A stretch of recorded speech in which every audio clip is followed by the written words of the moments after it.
It is good to be back, Georgia. It is good to be back. Wow. All I've got to say is a huge thank you to Ann for the introduction, but I'd just be clear with you, I would play on her team. I will tell you that. So that's what leadership looks like. And to this incredible community and to your mayor, Mayor Van Johnson, thank you for that. So, all of you, thank you for the warm welcome, and thank you for the sign on Gus. I am grateful for that. I am grateful. Look, you can, Gus turned 18 2 weeks ago. He voted last Wednesday. He voted. So, look, we got a Tuesday afternoon, and all of you are here, and I continue to say it. This is why I remain so optimistic. You could be anywhere doing anything else. You're here because you love this country deeply, so thank you. All right, here we go. Final week of the race, folks. 7 days. Folks are still making up their mind. You know that. It's hard to believe, but they're still doing it. And I know you've heard from people in your life this version of what's going on with them right now. Well, I can't really stand Donald Trump personally, but I think the economy good, when he was in. I think the economy was good. Look, people are trying to rationalize voting for this guy. I will say this. I think some people's memories are a little fuzzy about what 4 years ago was. Keep in mind, 4 years ago, we had lost 2.7 million jobs.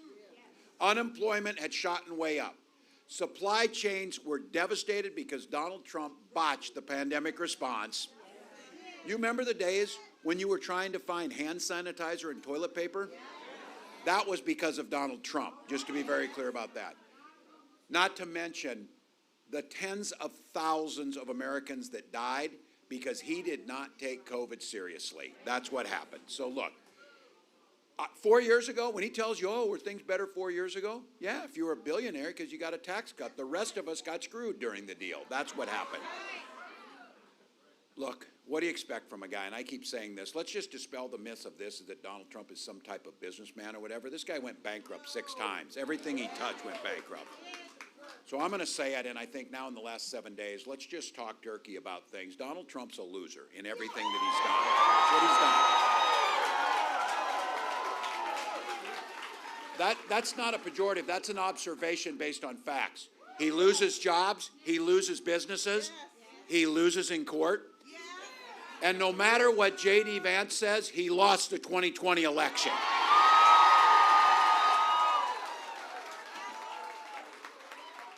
Now, I know some of you feel a little bit of anxiety these last 7 days. The news media, they want you to click on things because all of a sudden, exciting news about the election. So you click on it, so they can make money or whatever.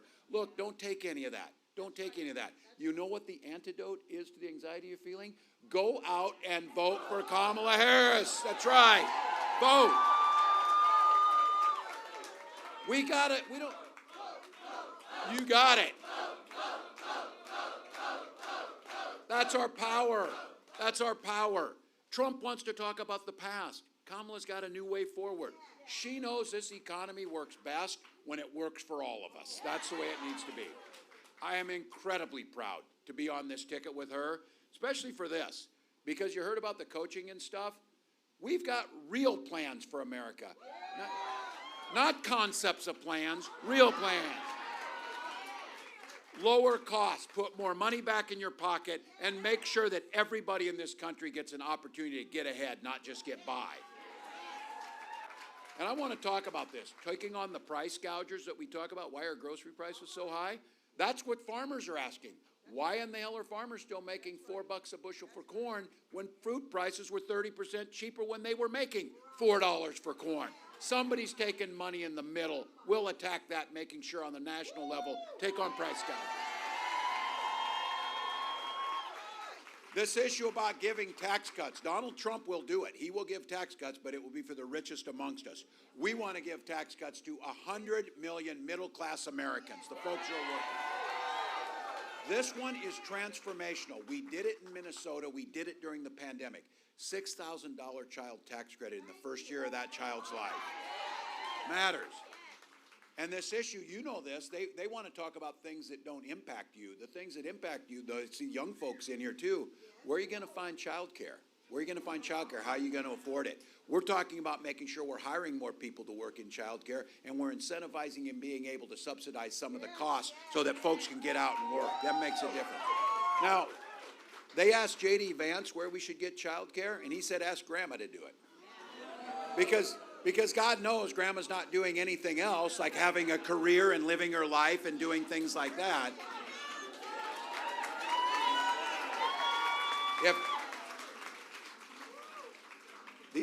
We should offer classes to these guys to learn how to talk to women so they can get this right, because they don't know how to do it. Kamala wants to extend, and this is another one of those big issues, access to affordable pharmaceuticals. These aren't nice to have things. This is not a new pair of tennis shoes. This is insulin that you need to save your life. And so when we capped it at $35 for seniors, she wants to take it for everyone. We did it in Minnesota. The reason we did it for everyone in Minnesota was there was a young man named Alex Smith. He turned 26 and got off his parents' insurance. He started rationing his insulin. He died. His mom, Nicole, came to the state capitol and said, never again will I have a mother lose her child. So we have $35 insulin for everybody. Not only is that the right thing to do, but this is the price gouging issue.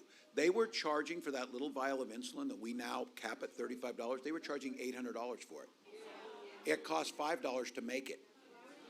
They're still making $30 for each one. They will do just fine. So look, for all of us in here too, and the young folks in here, I know this one's not going to register much with you, but trust me, when you turn 60 and get in there, there's a couple things you really start paying attention to, Medicare being one of them. That's how we live with dignity when we get older. Kamala proposed having Medicare pay for in-home care so our seniors and our parents can live in their homes longer. Smart. Now listen, everybody, and they say, well, what are their concrete plans? You're not going to hear Donald Trump talking about this stuff because he doesn't believe in Medicare, doesn't believe in Social Security, doesn't care.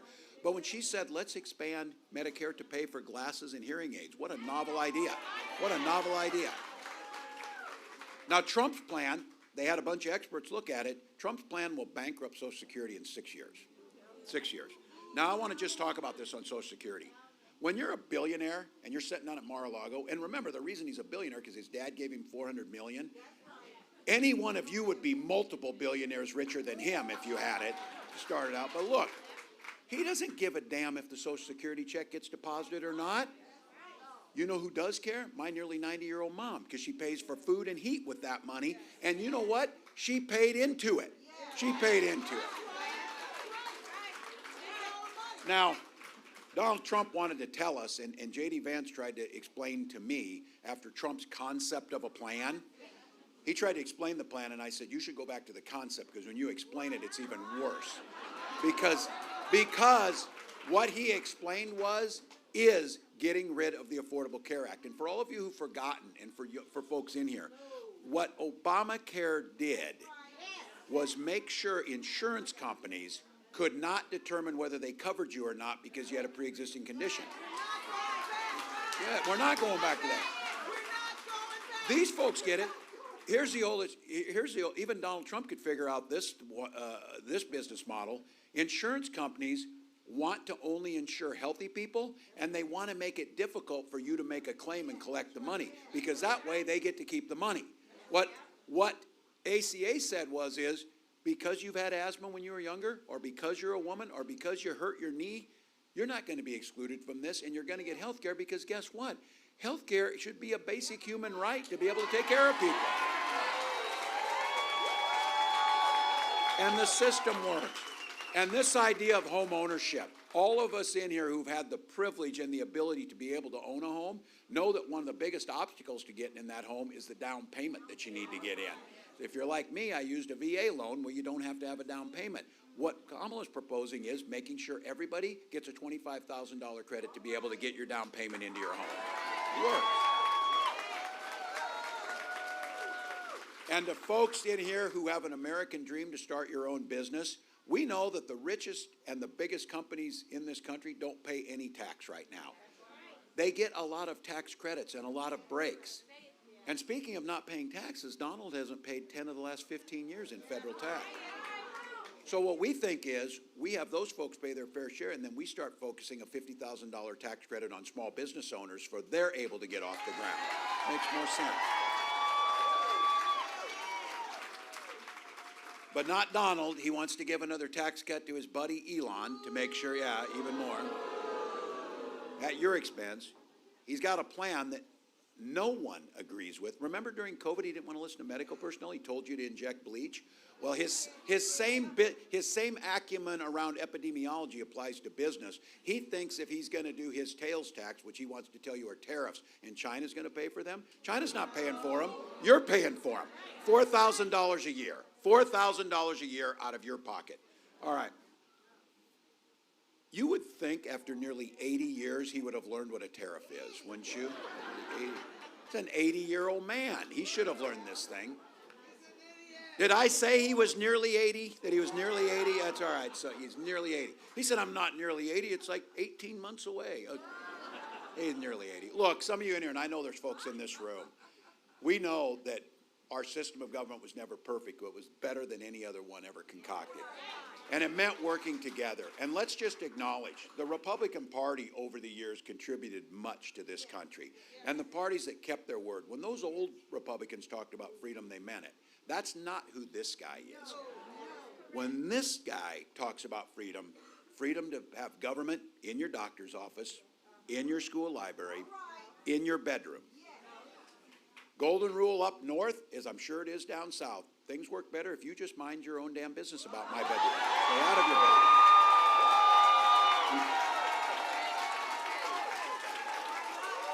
bedroom. Kamala knows when she talks about freedom, freedom for you to make the decision, not politicians. Because I will be damned if we need Donald Trump concerned with our bedrooms. I'll be damned if we need that. He needs to worry about his own on this. You know that. Look, other things on freedom. Freedom to make those health care choices. Freedom for our seniors to retire with dignity. And I'm going to talk on Social Security, that issue again. Donald Trump called it a Ponzi scheme. It is the single greatest anti-poverty program that we pay into. And his plan is to strip that money out, give it to his private investors on Wall Street, and then we know how that'll be. To the union members in here, union folks in this room know, teachers, the rest of you, a defined benefit pension plan is security, and that's what we're talking about. Social Security helps add to that. And I say this as a dad, as a teacher, as a governor. Our children should be free as little ones to get dressed up, head to school to learn and be kids, and not be shot dead in that classroom. It's ridiculous. You know it. You know it. And don't take a back seat on this. I know guns. I am a veteran. I'm a hunter. I'm a gun owner. Kamala's a gun owner. What we know is we can clearly uphold the Second Amendment while also upholding our first responsibility, protecting our children. Now, lots of stuff going on. 7 days, lots of anxiety, all these things going on. I'm going to take just 1 second here before we wrap up to talk to the guys in this room, and thank you for coming. Think about this. Think for a moment about the women you love in your life, your partners, your wives, just all the rest of them. Their lives are at stake in this election. That's what's here. Donald Trump's the one who appointed those Supreme Court justices, those three, who overturned Roe versus Wade. Now, young women in this room, you've got less rights than your moms had. 20 states, including this state, have a Trump abortion ban. He calls them a beautiful thing. Georgia, you're seeing it here. You know what a beautiful thing looks like. Amber Thurman, mom of 6-year-old boy, medical assistant, dreaming of being a nurse. Trump took down Roe. She was forced to wait 20 hours to get urgent medical care she desperately needed. Her death was found to be preventable when she couldn't get the care she needed here. As a parent, as an American, as a human being, that makes me sick as hell that would happen. We're hearing these stories all across the country.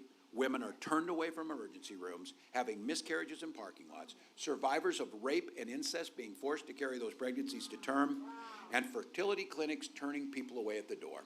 And I said, none of these women Amber wouldn't want to have her name out there. Her family's grieving over her death. But we're out here because we know what they've done could be worse. For Gwen and I, we struggled for years to have kids. We used fertility treatments. We finally had that beautiful daughter, and I have to tell you, I will be damned if I'll allow any politician, let alone Donald Trump, make that decision for your family.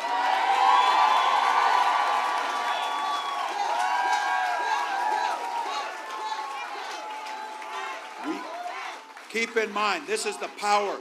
We are not going back, and we've got the power to do this. We're not going to just elect Kamala Harris president. We're going to take back the House and hold that Senate. And you know why we're going to do it? Because America's counting on us, and she'll make sure that when we do that and a reproductive freedom bill comes to her desk, she will sign it. I said it earlier. You're here because you love this country. But I'm just going to say it. That can't be said about all candidates in this race. Trump last week called this country the garbage can for the world. Literally trash talking this country. Look, folks, it doesn't get much simpler than this. Donald Trump does not love this country because he is incapable of loving anything other than himself. That's what it is. Kamala, I, and all of you, we believe this is the greatest nation on earth. She believes in the founding promise just like you, and she's ready to fight for it. So here's the deal, folks. 1 week from today, we're going to win this thing. We are going to win this thing. I can feel it. We are joyful, optimistic, and momentum's on our side. But I've been through enough of these, and I've been through enough of them in life. We're not taking anything for granted. So now it's time for a little bit of a pep talk, Fecal. This thing is tied, and you know it. It's a tie game. 2 minutes left on the clock. The good news is we've got the damn ball. We're driving that thing down the field. We got the best quarterback in Kamala Harris leading the way. And the team in this room is the right team to win it. All right, those of you who've played these things and know, and to the football guys in here know, end of the fourth quarter, easy to get tired, easy to start doubting, easy to maybe say it's not worth it. But I'll tell you what, this is where champions dig deep. This is when you say, there's too much on the line and too many people are counting on me. We're going to push through this thing. So we're going to keep pushing this down the field, 1 inch at a time, 1 yard at a time, 1 phone call at a time, 1 door knock at a time, 1 vote at a time. Look, you are in a unique position where Savannah and this part of Georgia and the state of Georgia could not only make the difference for this state, but for the entire country and the rest of the world when we win this thing. Get that cousin to the poll. Get that person who says, oh, I'm just really not into politics. Too damn bad. Politics is into you. So go get it done. If you can go to KamalaHarris.com, give a buck or two, it matters. But the most important thing here is vote, vote, vote. Look, you know it. In-person voting till November 1st, you can get it done. If you've got a mail ballot, drop it in the mailbox. Don't wait anymore.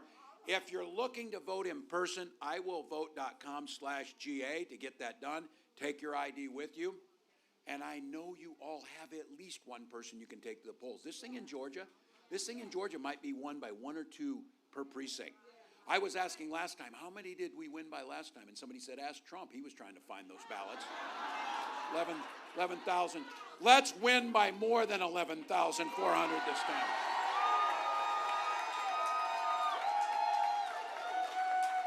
I will say this, though. I will take any win down here, and if we win Georgia by just a single vote, I will go away happy knowing that was Jimmy Carter's vote that put us over the line. So there you go.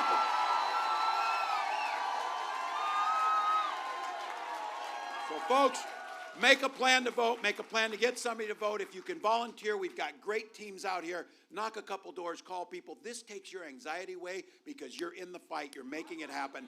And for all of you, you're here because you believe in the promise of America. Even some of you younger people, you're going to be on that porch in your rocking chair someday, and there's going to be a little one at your knee and say, what did you do in 2024 to save democracy? And you're going to say, every damn thing I could do. Every damn thing I could do. So look, folks, we know what's up. We got this group here. Kamala says it. When we fight, we win. Right now it's when we vote. We win. Let's win this, Georgia. Let's go.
Town. Still hayseed enough to say, look who's in the big town.